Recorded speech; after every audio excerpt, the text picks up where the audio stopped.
Apartment 5H. Apartment 5H? Some creep. Yo, the nigga, everything about I know some creep, bro. I know who you hang with, bro. The creeps. Yo, what I ain't nothing creep, son. Nah, I'm a DJ, son. Cisco been a creep, bro. I'm a DJ. I don't know if y'all noticed, like, y'all has been a creep. I'm like, a DJ. You're a DJ. Right. But you're part of the creep squad. I'm a DJ, son. Plead the fifth, bro. He ain't claiming you today. He ain't claiming you today. All right, so with like, you know, we talked about DJs and how to you know, give information to the artists that's trying to get their records played. Do you think that was very important?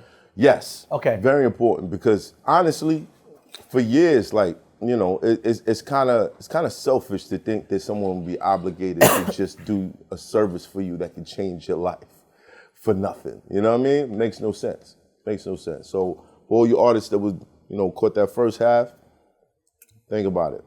Think about how you moving, right? But on your side, you said that you know, you've signed artists. Yes. Right. You signed Lou Got Cash. Mm-hmm. What's the end goal for you? Are you on your way to being? I want to be the label exec. I want to be this guy. So me starting a production company, years back, right. And me and Mecca was talking about this, and I really forgot about that. I had a friend that his idea was, you know, you're influential and you should sign artists. I didn't feel like I was ready for that. Right. And I didn't know the business. Mm-hmm. But at the time, we signed a guy named Ox and a girl named Kaya Baby. So we was like the first people. Familiar with Kaya. She's still doing Kaya. Thing. Yeah. So we had her, and we, you know, we built the studio, different things like that. But it wasn't my vision. It was his vision. It was his vision. Right. Again, at this time, my vision is just to be the best DJ. I just want to be the biggest DJ because I'm hearing DJ Drama, I'm hearing Khaled, da da da. I want to be the biggest DJ. So right. business-wise, had nothing to do with anything. Then I got approached to do Love and Hip Hop. So while I'm doing Love and Hip Hop, I wanted to be the biggest person on Love and Hip Hop. Right. At the time, it was Jocelyn and Stevie J. People watched that show. You didn't say, I'm watching Love and Hip Hop. You saying, I'm watching Stevie J and Jocelyn. Right. So at the time, when I got approached, I was trying to figure out who could I do television with. Then a guy introduced me to Cardi B. And then I asked her to do it. Right. And at the first time, she told me no. Said she didn't want to do it. I said, fine. First time she told you no? First time I asked her to do Love and Hip Hop, I said, let's do Love and Hip Hop. Okay. She said no. Right. Then I wound up reaching out to, I want to say the girl name was Abby Aggie or Abby, something. It was so long ago. This happened close to 10 years ago. It seemed like it wasn't that long, but it was a long time ago. Mm-hmm. Right. And that didn't work out. Then me and the Cardi thing worked out again. Then So she finally said yes. Yes. Okay. Right. What made her say yes? That part I don't know. You'd have to ask her. Okay. That part I really don't know. Right. So then when I brought her to Love and Hip Hop, the executives told her no and told me no. They said, we don't want her. You know, they said, we're not signing her. We don't want her.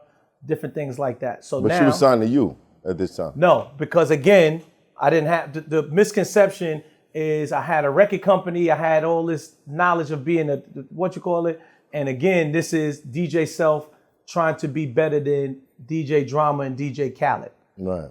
That's all I cared about. I didn't know about having a record company. I didn't know about signing I didn't have a lawyer, nothing. The first time I ever had a lawyer. Jesus Christ. Yeah, I didn't, because I never needed one. You understand what I'm saying? I didn't need a lawyer for anything because I didn't do anything that pertained to needing a lawyer. Right. The only, was signing to Love and Hip Hop, I had to find a lawyer for the contract. Right. So this is my first time ever having a lawyer, knowing about lawyer things and stuff like that, you know, and at the time I just used him for signing the paperwork. You know, maybe it was $3,000 or something like, damn, I got $3,000 for a contract. Like, you understand what I'm saying? Yeah. That's what it costs. You know what I'm saying? Like, I'm not using you for nothing else but for the contract. Right. You understand what I'm saying? So now they turned her down.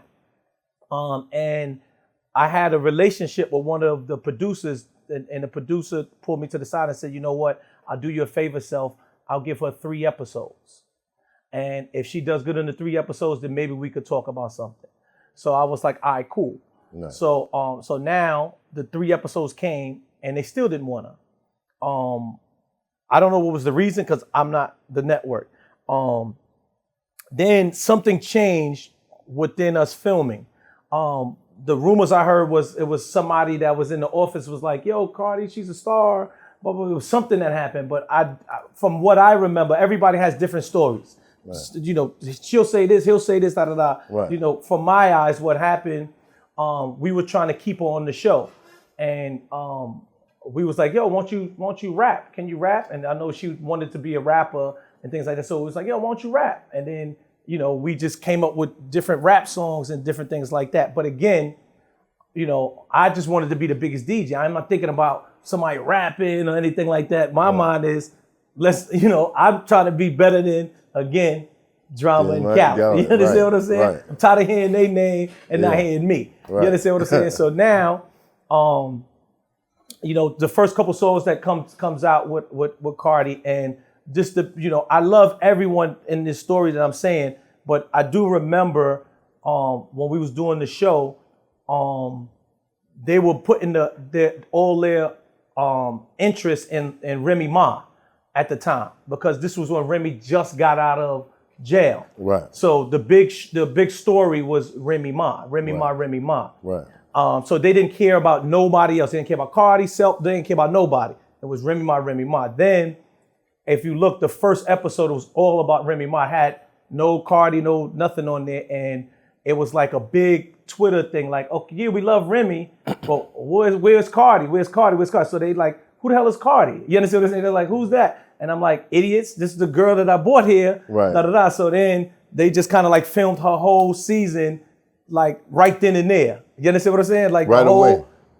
After that first episode. So is it safe to say you discovered her? I don't. So when you use that word discovered, it's very.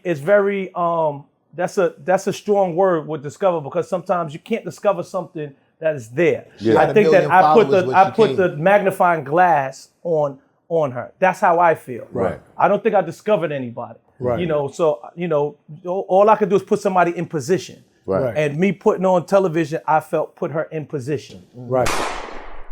This hot for trapper turn smack rapper. Only smack rapper that you know is smack rappers. Got bars, I can hang with the backpackers. Trap star, I don't hang with the backpackers. I'm in the hood with the work, you heard. Making fiends leave earth, you heard. Got your baby mama thirst, you heard. Feel the flow, nigga, throw it in reverse. This the wave you need to surf, you heard.